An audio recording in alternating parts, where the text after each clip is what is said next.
by beings from distant space to work as laborers toward some unknown end? From ancient cave paintings to the conquest of space, we have grappled with the truths of our beginnings.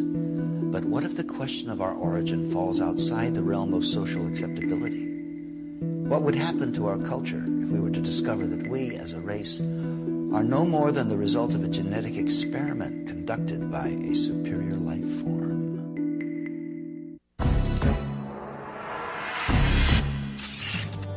Over the course of the 20th century, we have witnessed exponential advancements in the collective knowledge of mankind. In every field of science and technology, our achievements are no longer measured in centuries or decades, but in years and even months. With this extraordinary growth, mankind has surpassed every achievement recorded throughout the millennia of known civilization. But what if the breakthroughs of today concerning humanity, the earth, and our beginnings are not new wisdom at all? What if much of this supposed recent knowledge lay secreted away in the ruins of a once powerful society, awaiting our discovery? Could this alleged new knowledge, uncovered in Earth's little corner of the universe, be considered Genesis revisited? This is the belief of the world-renowned archaeologist, linguist, and expert in the field of cultural anthropology, Zecharia Sitchin. I'm Zecharia Sitchin. I devoted a lifetime to the study of ancient civilizations, ancient languages, their art, their beliefs, and the knowledge that they had. And the question is, when you study, when you look at all that, is it myth, is it mythology, or did it really happen? I believe it all really happened. In our obsession with antagonisms of the moment, we often forget how much unites all the members of humanity. Perhaps we need some outside universal threat to make us recognize this common bound. I occasionally think how our differences worldwide would vanish if we were facing an alien threat from outside this world.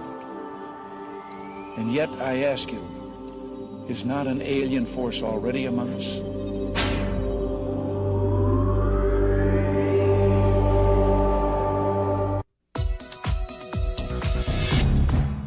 Space is the inescapable challenge to all the advanced nations of the Earth.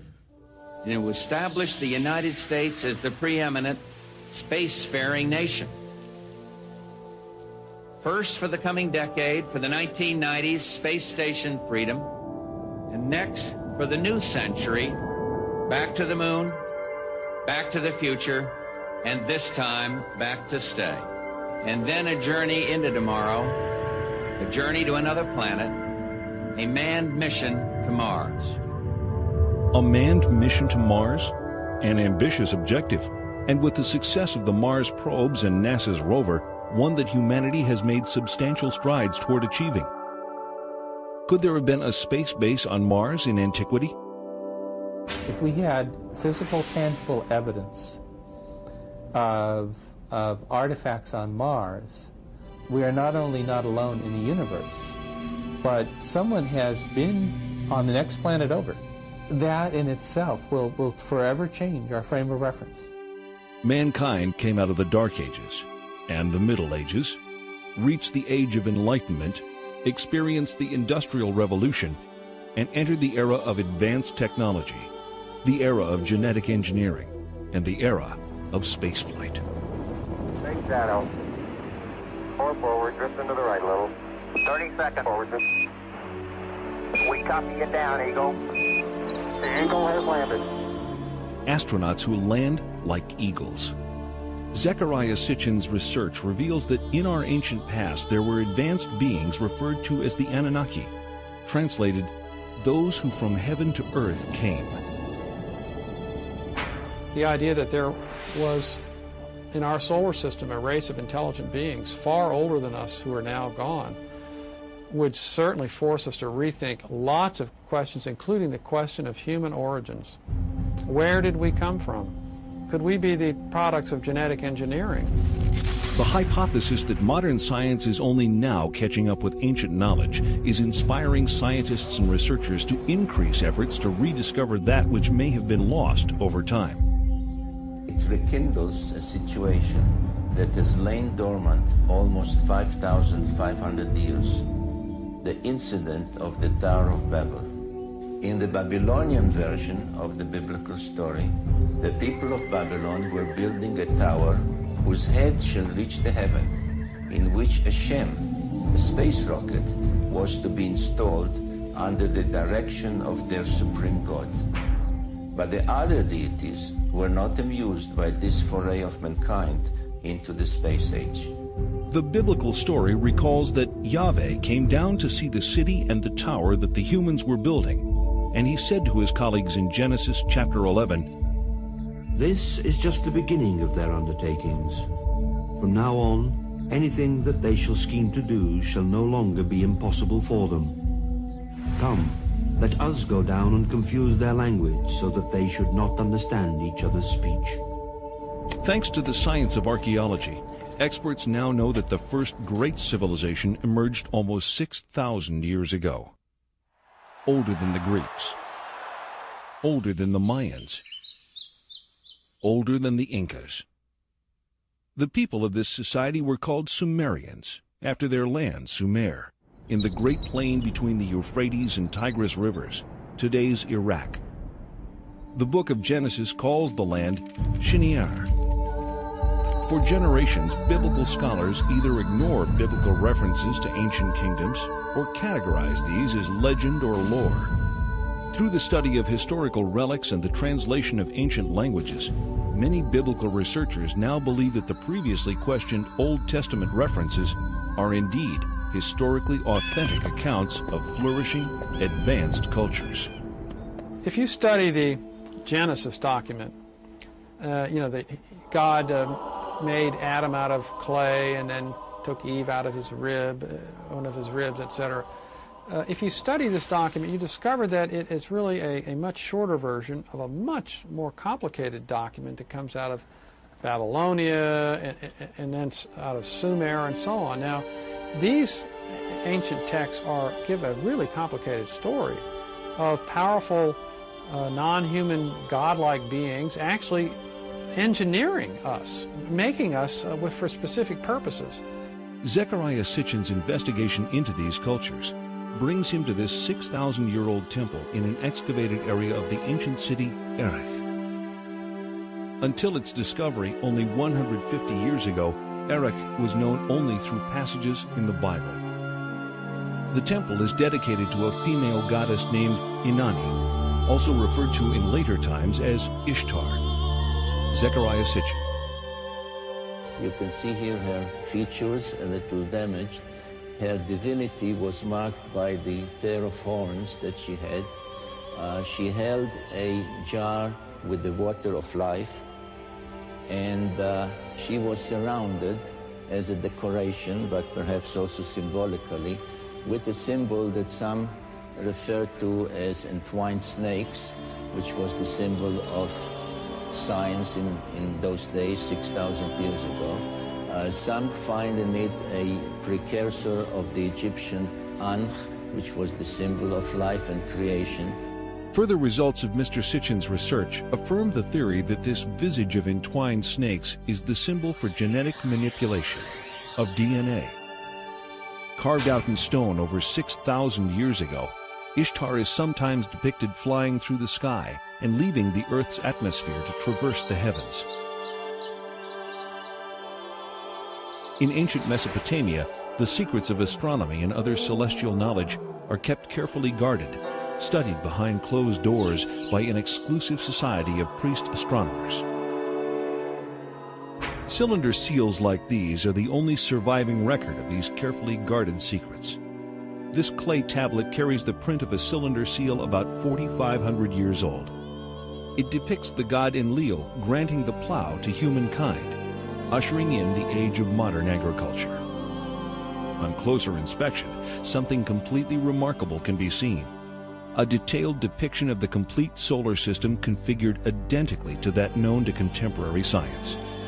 With the sun prominently figured in the center, each planet appears in its correct position and relative proportions to the other planetary bodies. On the outskirts is one additional planet, a 10th, not currently located by astronomers of our modern era. Astronomers around the world are on the lookout for this evasive celestial sphere, as a growing body of physical evidence indicates that it does in fact exist.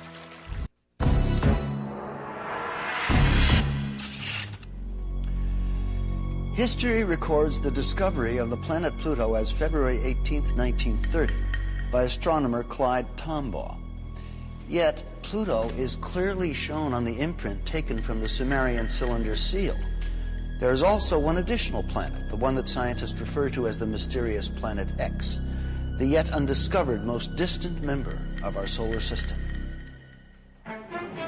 According to modern science, prior to the invention of the telescope in the 1600s, humanity had no knowledge of outlying planets beyond Jupiter, as these bodies cannot be viewed with the naked eye. Since the day of Galileo Galilei, optical astronomers have amassed an important body of knowledge about the outer planets. These theories established by astronomers from around the globe have been uncontested these last centuries. With the technological advancements of our day, new vantage points have developed, such as the unobstructed view of NASA's Hubble telescope and the perspective gained through unmanned probes sent on reconnaissance missions to the outer reaches of our solar system. These breakthroughs in space exploration reveal many inaccuracies in earlier astronomical conclusions.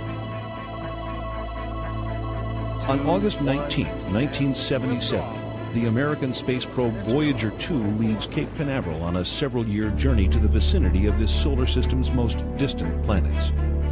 The Voyager's discoveries challenge many of astronomy's recent conclusions, while fully corroborating ancient knowledge.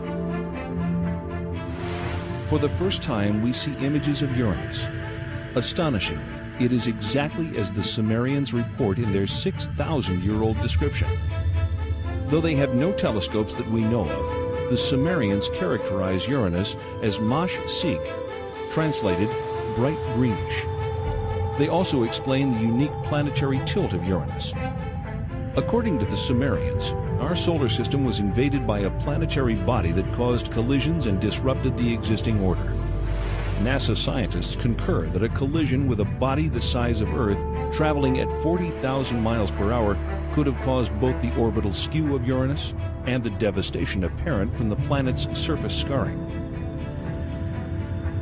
Its neighbor Neptune was described as a blue-green planet by the Sumerians millennia ago, but science has only confirmed this fact during the past few decades. The Sumerians named and listed all of the planets in our solar system. Their documented list of these planets is tangible evidence that in at least one respect, modern man is on a path of rediscovery.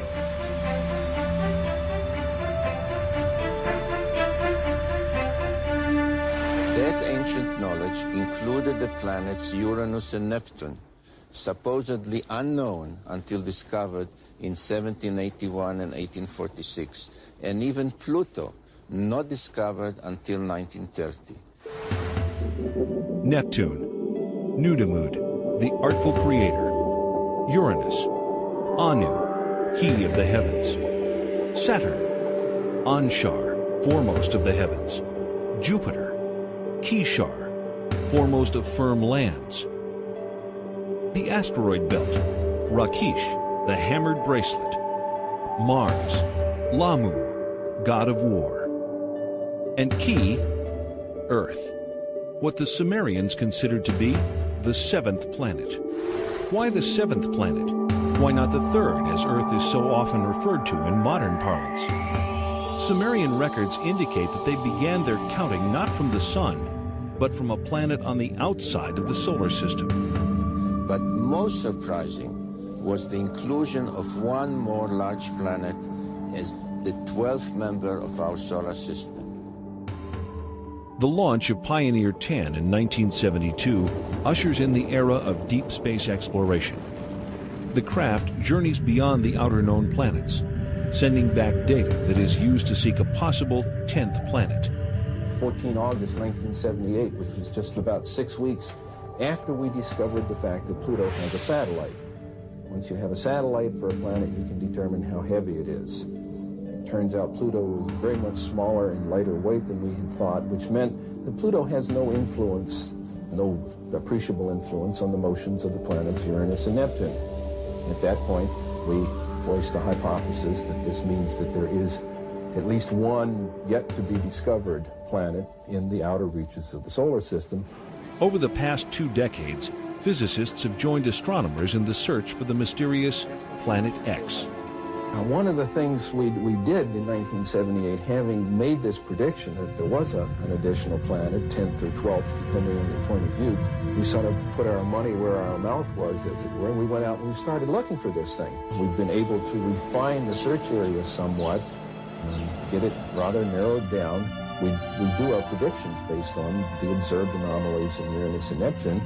We actually are currently looking down in the region of Centaurus, which is just south of the constellation Libra. But if it is in the kind of orbit that we describe here, it would have to be a planet that would have a mass something like 3 to 5 times the mass of the Earth. This would put it intermediate between the gaseous planets like Uranus and Neptune and the terrestrial planets that we have in the inner part of the solar system. So if this planet turns out to be in a 3,600-year orbit, then its mass will be correspondingly larger. This one here is a map of the solar system as we know it. The inner planets, this is the orbit of planet Pluto. And this here is the orbit that I have proposed for the 10th planet. And here's where we think it is right about now in its orbit. If Planet X exists, we are not alone in this solar system.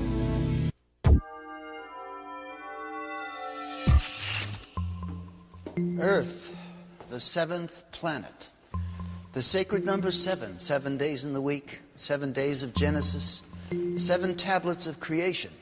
A case can be made for historical coincidence, but to Zecharia Sitchin, this kind of numeric repetition points to more than just legend. Whichever way you look at it, the facts about this 10th planet are nothing less than astonishing. The story of this planet, as told by the Sumerians on their 7 tablets of creation, begins 4 billion years ago, when our solar system was much younger and our own planet Earth did not yet exist. The surviving historical records of the Sumerians reveal the story of an intruder planet, Nibiru, which appeared out of deep space, drawn into the center of our solar system by the planetary pull of Neptune, Uranus, Saturn, and Jupiter. On an opposing orbital path with the 7th planet, a planet referred to in Sumerian records as Tiamat, Nibiru's new orbit around the Sun placed the 2 planets on a collision course. Sumerian cosmogony answers many puzzles that still baffle modern science. Central to it was the tale of a celestial collision and knowledge of a solar system with 12 members. As they draw near, one of the satellites of Nibiru crashes into Tiamat, cracking the planet. Subsequent collisions smash half of Tiamat completely, breaking the pieces into what develops mostly into the asteroid belt. This is referred to in the Bible and Sumerian text as the firmament. The other half of Tiamat becomes Earth. The Earth is thrust into a new orbital position, carrying with it Tiamat's main satellite, our moon. Nibiru, the intruder, is cast into a permanent clockwise silver orbit, returning to Earth's neighborhood once each 3,600 years, forever becoming the 12th member of our solar system. This tale of creation echoed through all the ancient cultures, becoming part of the scientific knowledge that we find in the Old Testament, in the creation story of Genesis. In the aftermath of the collision, the biblical creator Elohim proclaims, "Let the waters under the heaven be gathered together into one place, and let the dry land appear." And it was so. And Elohim called the dry land earth, and the gathering together of the waters he called seas. If Earth is the orbital remains of a planetary collision, scientists believe that the most obvious place to look for planetary scarring is 7 miles below the surface of the Pacific Ocean. When in heights heavens had not been made, and below earth had not been called, naught but primordial Apsu, their begetter, Mamu, and Tiamat, she who bore them all. Their waters were mingled together. Two planets mingled together. The biblical passage of Genesis reads, In the beginning God created the heaven and the earth. And the earth was without form and void, and darkness was upon the face of the deep. And the Spirit of God moved upon the face of the waters. And God said, Let there be light. And there was light. If we apply the knowledge of the Mesopotamian text to the biblical text, the correct reading of the book of Genesis emerges, especially in relation to waters. And Elohim said, Let there be a firmament in the midst of the waters, and let it divide the waters from the waters. And Elohim made the firmament, dividing the waters which are under the firmament from the waters which are above the firmament. And Elohim called the firmament heaven. Upper waters? Lower waters? What does the Bible mean by this? The Sumerians describe Uranus and Neptune as watery planets. What are the conclusions of modern science? In 1979, 1980, and 1981, Pioneer and Voyager visit Jupiter and Saturn with their many moons. During these missions, water is discovered virtually everywhere, as ice on the surface and as water below the surface. The Sumerians' ancient claim of water on Jupiter's moons Io and Europa is proven. The Sumerian records indicate water on Enceladus and Tethys, two of the moons of Saturn, and in that planet's spectacular rings.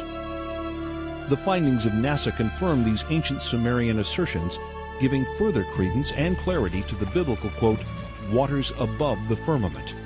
Halley's Comet travels through space, itself a spectacular confirmation of the biblical claim, waters above the firmament. Nearly 4 billion years old, with a core half the size of Manhattan Island, this mystic traveler throws off water at the rate of 30 to 70 tons a second, with enough mass to continue its purge for thousands of years. Was ancient man aware of this spectral vision? The unusual celestial object, reported in Babylonian texts to have been seen in the year 164 BC, is believed to have been Halley's Comet. Significantly, it was considered the scepter star of Israel. In the Bible, the book of Numbers records, I see it, though not now. I behold it, though it is not near. A star of Jacob did course. The scepter of Israel did arise. Halley's Comet and its lights are truly the messengers of Genesis. When the 19th century astronomer Schiaparelli announced that he had seen canals on Mars, he was ridiculed. So too was the respected American astronomer Lowell in 1916. When NASA's unmanned spacecraft visits Mars in the 70s and again in the 90s, ample evidence of water in that planet's past is revealed.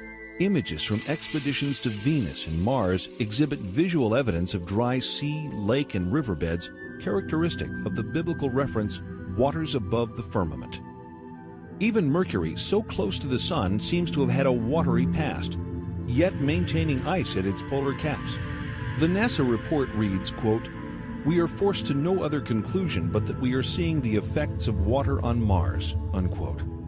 And, quote, "Mars once had enough water to form a layer several meters deep over the whole surface of the planet," unquote. What we previously believed to be a dry and barren planet unexpectedly emerges as a planet where water once existed in abundance. Mars joins Venus, Mercury, the Earth, and most recently the Earth's moon in corroborating the Sumerian concept of water below the firmament. With the discovery of water on the moon and distant planets, the possibility of colonization suddenly becomes much more viable. Oxygen can be extracted from the water to be used in domed habitats on planets with minimal atmosphere. and water is one of the principal ingredients of rocket fuel. This find increases the possibility of unlimited treks across the stars. We've had reports to the effect that the Viking equipment will never determine positively whether or not there's life on Mars. Can you set us straight on this? Well, my own view is it's much too soon to decide whether we will have a definitive answer. It may be that there is an exotic biology on Mars. It may be that there's an exotic chemistry which looks a little bit like biology. There's a number of experiments to be done. They might decide the issue, they might not. But either way, Viking has been a biological success because the chemical explanation means that there is a kind of chemistry on the Martian surface which simulates some of the steps of chemistry in biology. We would learn something important about the origin of life. In October 1988, the Soviet Union sends 2 unmanned spacecraft, Phobos 1 and 2, named for one of the Martian moons, to study the red planet. Phobos 1 is lost while on its way to Mars. But Phobos 2 arrives to orbit Mars and immediately sends images back to Earth. On March 1, 1989, pictures of this unusual grid are received. The grid, here in the upper right, is shot both in the optical range and in the infrared range. Later, they are merged into this composite overlay. On March 26th, Phobos 2 sends these images to Earth, taken just south of the equator. An unexplained elliptical shape appears. This shadow actually appeared all of a sudden. Why am I calling it a shadow? Because you can see things through it. This elliptical shadow, then, is it in Mars' atmosphere or on the planet's surface? One thing is for sure, this something is not positioned horizontally. Well, to me it looks like a rocket taking off from the surface of Mars and leaving a trail behind. Well, if you'd want to fantasize, it could be interpreted that way too. Now we think we ought to look at the real circumstances that have caused that trail, even though they haven't yet been fully clarified. That's more likely to be the shadow of some object, since surface elements can be seen through it. How long will it take to process all of the information to get more or less objective scientific results, rather than fantastic ones? Come back in a week. 1 week later, no details are given. Then, unexpectedly, this report. Last year, the Soviets launched 2 spacecraft to the planet, both named after the Martian moon, Phobos. Their mission was to photograph Mars and land probes on its moon. One was accidentally switched off by a mission operator. But the second reached Mars and transmitted pictures that are still puzzling Soviet scientists. As it swung over the equator, it took pictures from a height of 6,000 kilometers. This is an infrared photograph. It shows differences in temperature. The dark patches are colder. This section covers 600 kilometers. It shows objects down to the size of 2 kilometers. It's the most detailed infrared picture of the planet's surface. We have some very, very thin lines on the surface of Mars in the infrared, which means it's heat. I mean, it's not visible, it's heat. You can see it through clouds if you wanted to. These have a resolution, these have a width, I would guess, of 3 or 4 kilometers wide. Now, in answer to the question of what it is, I certainly don't know. The Russians aren't telling us. Scientists are also puzzled by this shadow pictured on the surface of Mars by both optical and heat-seeking cameras. They're convinced it's a shadow because they can see objects on the surface beneath. But a shadow of what? Finally, there's the mystery of the vanishing spacecraft. The Russians have yet to release the last picture transmitted by Phobos before it lost contact with ground control. But the Russians have said that it shows an object coming towards the spacecraft, an object which, in their words, should not have been there. The spacecraft was circling Mars, coming into the same orbit as the moons of Mars. And the last picture, they got halfway through it, and they saw something there which shouldn't be there. Professor Kapitsa makes the joke that it's Martian people. British scientists will be able to judge for themselves when the Soviets bring their pictures to a conference at Exeter next month. Because, of course, there must be a sensible explanation, mustn't there? The Russians do not bring any pictures to the Exeter conference. How does the Russian Space Agency explain the spacecraft's destruction or disappearance? It does take a minimum of precision criteria to obtain on the image these spots, which some would like to call flying saucers, that appeared within the visual field of the infrared range. It must be pointed out that the flying saucer version is not ours. Actually, at first we were saying that there was no flying saucer, that surely all that we saw could be explained in understandable, natural and physical terms. One possibility could easily be that a small meteorite, a small bit of rock, was in the same orbit of Phobos and hit it. In an exclusive interview conducted in October 1990 in Moscow, Professor Lev Mukhin of the Soviet Space Research Institute discredits the meteorite theory. There were attempts to hypothesize that there had been a collision between the space probe, which was then orbiting Mars in alignment with the orbit of Mars' moonlet, and strands of dust surrounding the moon Phobos itself. But some fairly accurate computations made by several organizations, and by our institute as well, have shown that this assumption is totally baseless. If not meteorite or debris, then what could possibly explain the mishap? A long silence follows. Then in December 1991, Marina Popovich, former cosmonaut trainee and retired Air Force colonel, holds a surprise press conference at the Russian consulate in San Francisco. She unearths the mysterious last photograph taken by Phobos. There is a strange shape in the foreground. Colonel Popovich refers to this as an unidentified flying object, a UFO. The object is juxtaposed against what appears to be the planet's tiny moonlet, Phobos, for which the craft is named. But how is the mysterious shadow explained? The Russians say it is a shadow of some object on or just above the Martian surface. Upon further examination in April 1992, when all of the related photographs are compared side by side, scientists reach the conclusion that the shadow is actually moving. If Mars was indeed the site of a space base in antiquity, could the failure of these Soviet space missions be attributed to some sort of alien intervention? Could the ancient space base have been reactivated? So the mystery remains. What caused the spacecraft to destabilize? Was it a malfunction? Or was there an outside cause, perhaps an impact? The question that arises is indeed a simple one. Was the spacecraft Phobos 2 hit by something that put it out of commission? The circumstances in which Phobos 2 was lost suggest that someone might be back on Mars, someone ready to knock out what to them is an alien spacecraft.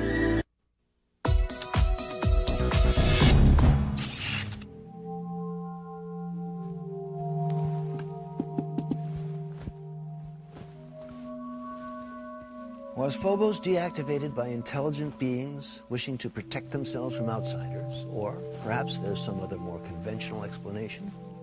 We may never know. But indulging the possibilities of otherworldly visitors in the present will help us acclimate to their differences, if and when they finally do come calling. The question remains, how would we as a culture respond to incontrovertible evidence of a species of beings that not only preceded our own, but actually engineered mankind? Of all the elusive mysteries, the greatest is the riddle of life itself. How did it begin? From what corner of the universe did the first emanations of existence arise? Was the seed of life carried to Earth from the planet Nibiru? There has been a blending of interest in biologists on one hand and planetary astronomers on the other in the question of the origin of life. Because the same questions about how life originated on Earth also would apply to Mars or some other solar system. And just as they really can't explain how life originated on Earth, they don't really know how it originated elsewhere. Contemporary scientific thinking cautiously asserts that life arrives on Earth when certain chemical substances crash into the surface aboard a stray comet early in our planet's history. What we are trying to find out in the meteorites is to see whether there are any of these molecules related to life. There are certain molecules like the amino acids which may be described as the building blocks of life.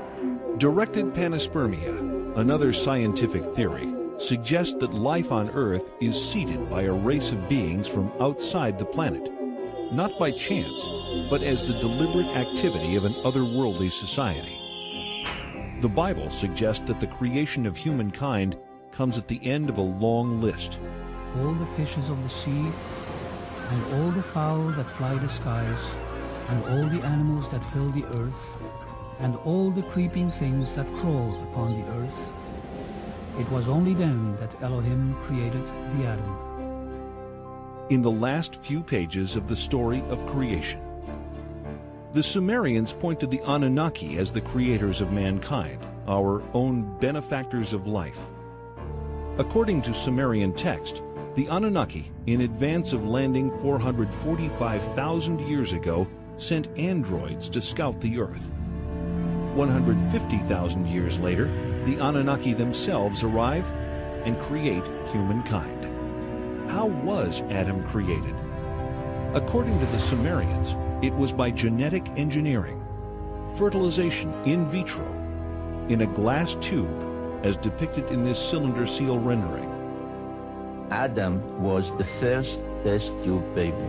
In Genesis chapter 1, verse 26, the Bible reads, "Let us make the Adam in our image and likeness."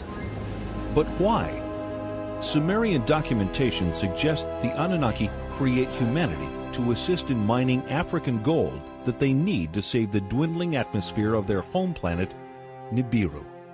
Judaism, Christianity, and Islam, the three great Western traditions, religious traditions, are all founded on the idea that there's something special about human beings. We didn't arrive here accidentally, so we're not just some consequence of billions of years of pointless accidental permutations of life forms. No, we were created in the image of God. The creation really is about the process of our salvation. Now, what if it were the case that there were creatures both technologically more advanced than us, older than us in terms of their civilization, and maybe even more intelligent than us, and more spiritually advanced, if we could imagine that? Then would this cause the creation story to collapse and leaving, literally billions of people on the planet totally confused about the meaning of life? The Bible relates an incident of mankind overstepping the bounds of the Anunnaki when the Babylonians attempt to reach the gods by building an enormous launch pad in the archetypal story of the Great Tower of Babel. What is the target of their efforts? According to Zecharia Sitchin, it is our neighboring planet Mars, home of the Anunnaki's way station en route to Earth. The Sumerian tablets refer to the station planet Mars as the traveler's ship. I've taken it to mean that it was at Mars that the Anunnaki from Nibiru transferred to smaller spacecraft to reach Earth orbiting stations. Not once every 3,600 years, but on a more frequent schedule. Mesopotamian archives identify the 12 members of our solar system with specific symbols. Some, like Mars, Earth, and Venus, are indicated numerically on this ancient stela.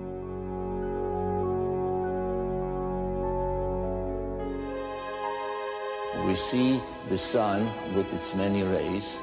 We see another 4 depicted standing on their cult animals, but really it's a symbolism connected with the zodiac. We see the moon, and we see the earth symbolized by the 7 dots, which indicated the position of the earth from the outer limits of the solar system, counting or coming in inwards by somebody flying into from outer space. The 7 dots of Earth with its crescent moon and the 6-pointed star of Mars are revealing clues in this 4,500-year-old Sumerian depiction. 2 figures stand on either side of a craft.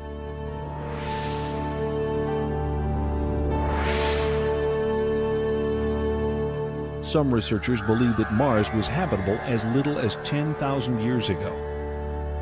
A 10th planet? A mysterious species with the technology to genetically engineer humankind? A few years ago, most of us would have laughed at these ideas, but after the cloning of Dolly the sheep and some of the breakthroughs in genetic engineering, these concepts begin to sound more plausible. When we come back, we'll look at some photographic evidence that raises more serious questions about what the mysterious Anunnaki may have left behind.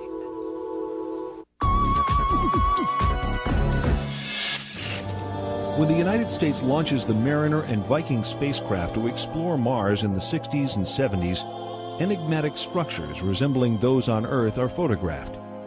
This is a feature on Mars that NASA nicknames the Inca City. Here we see it compared with Sacsayhuaman, Peru. These are lines on the Mars surface. These are the Nazca lines in Peru. I feel that what has been discovered so far is very suggestive of intelligent layout, but it would be irresponsible of me to say I have proof. What I have is evidence which makes it appear as though it's been designed by some kind of intelligent thinking process, which is probably even more advanced than our current in some ways. I was especially intrigued by independent researchers' suggestions in their reports that the orientation of the face and adjoining pyramid indicated they were built in alignment with sunrise at solstice time on Mars about 450,000 years ago. Could it be that a civilization capable of space travel almost 500,000 years ago visited this part of the solar system, leaving behind monuments on Earth and Mars? The only beings mentioned by name are the Anunnaki. The only evidence supporting such a theory is evidence of visits by the Anunnaki. We have seen societies on Earth that have been demolished by cultural cross-representation, if you like. Meeting a more advanced culture has had a severe impact on an existing culture. But I think we're intelligent enough to be prepared for that. Our civilization is technologically able to venture out into deep space on scientific quests of discovery. Can anyone then deny the possibility that members from a technologically more advanced world may have visited our solar system thousands of years ago? Thanks to the work of Zecharia Sitchin and others like him, we know more than we ever have about ancient cultures and the life that came before.